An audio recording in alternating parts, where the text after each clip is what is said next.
Man, I love this movie madness. It was genuinely one of the most awesome series I ever saw on YouTube. Welcome to episode 2 of Smoothie Madness, the new game show where each week 3 new contestants compete in various smoothie-themed challenges. The awkward pauses. My name is Letitia. I'm going to make a smoothie, and I love smoothie. Cool. So the rules. So there are 3 rounds. The bad deliveries, the interpretive dancing, the way Leticia wiped the floor with Brett only for him to come back on the next episode, do nothing, come in the last round and win $50. The way Lauren lost on her first episode only to then become the most beloved co-host of the show. The fact you couldn't tell which contestant was dying inside the most. So, do you have any tips you want to ask about, like your health goal or anything? I guess, what is, in a way, how to stay disciplined, how to follow the same goal every day, how to wake up in the morning and actually, be consistent. That's a very relatable thing that a lot of people think about a lot. Yeah. And I think it's like, just everyone has to try their best.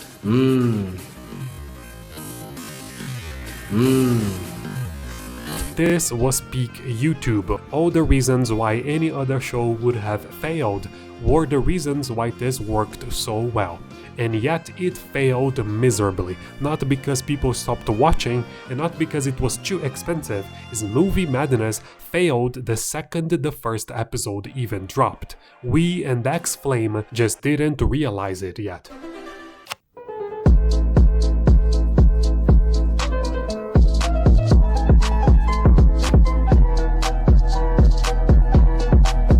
Dax Flame needs no introduction. He's the OG YouTuber who pushed his grandma into the pool. I want to leave the impression like, no, Dax isn't the kid that wears diapers. Dax is like the life of a party.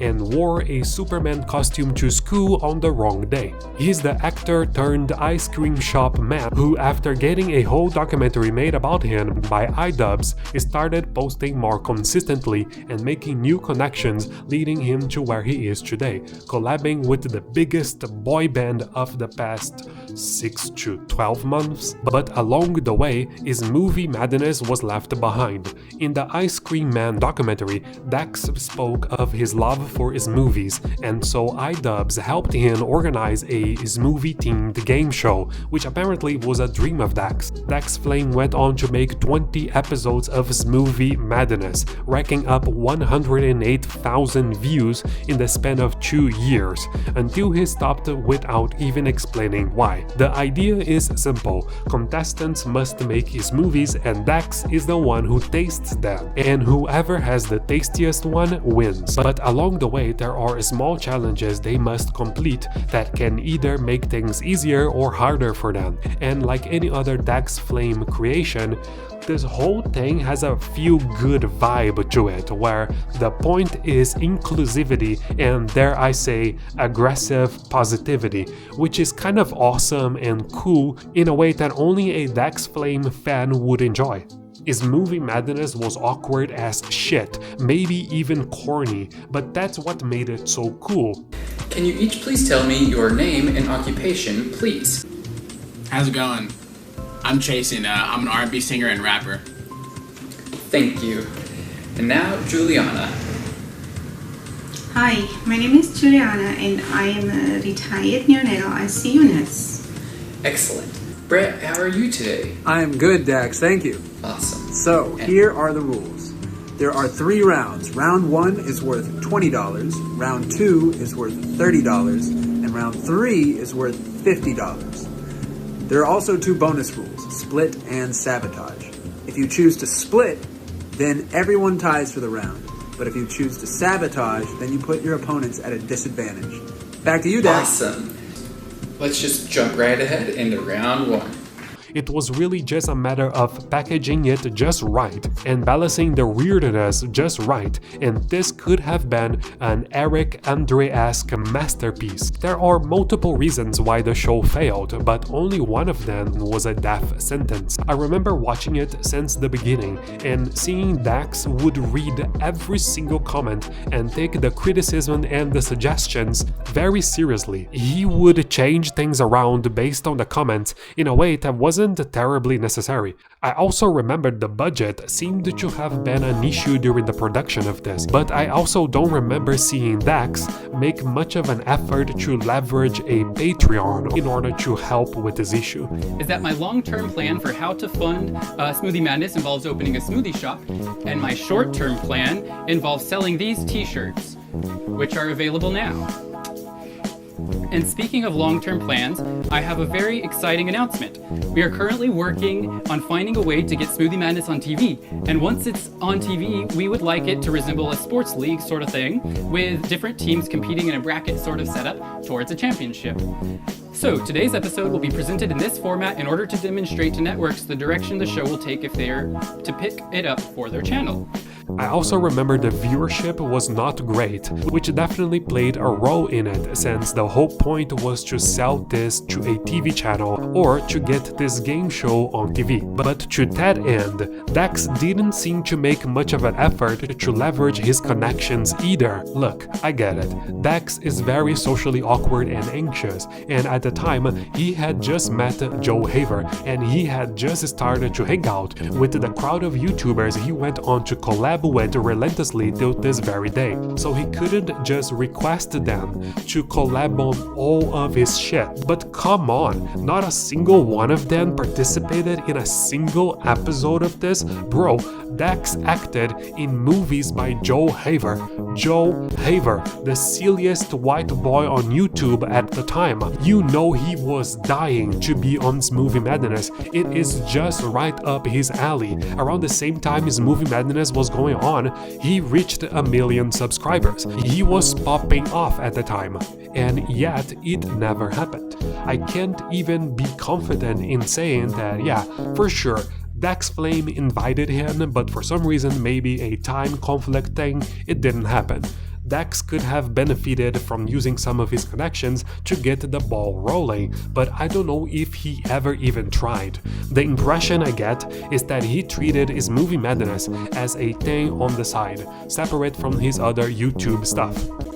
So despite all of the amazing production quality and the monumental effort to make those 20 episodes in the first place, and despite everyone doing such a great job with it, Dax never really mixed his YouTuber persona and presence with his Smoothie Madness. It was as if his Smoothie Madness was something he just so happened to post on his channel. Which leads us to the real reason the show failed. Dax did not make a show for YouTube. He made a 20 episodes long pilot in the hopes of selling it. So, captains, you now have 10 seconds to talk to your team and select your competitor for this challenge. Oh, okay. Who's good at drinking? Oh god, yeah, who's good at chugging? Chugging, yeah. I would suggest. So, You gotta chug. As the captains discuss and pick the person, we It's will up be to you, choosing I really who don't. has a- Hey guys, really sorry I couldn't make it this week. I just started a new job, but don't worry, I'll be back next week. Back to your show. Look, there's nothing wrong with wanting to sell the show or getting it on TV. There's nothing wrong with taking a business approach to it. But the history of anything or anyone on YouTube who ended up going to television has one thing in common. They all mastered their craft for YouTube first. Smiling Friends might not have existed if Zach Hato and others didn't spend years collabing with Oni Plays Animations. And even Lily Sin spent years building her own online persona and making it profitable to the point she was able to sell that persona in the form of a talk show. Dax Flame never built his Smoothie Madness to be a show for YouTube.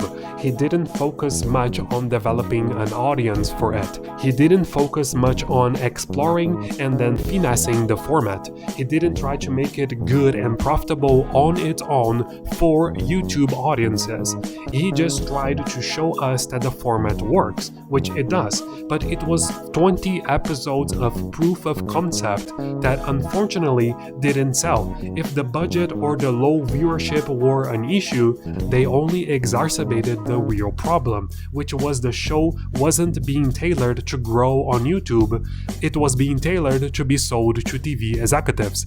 But executives only care if it's profitable, if it's popular. Lily didn't get her talk show because she's talented or because she did good content.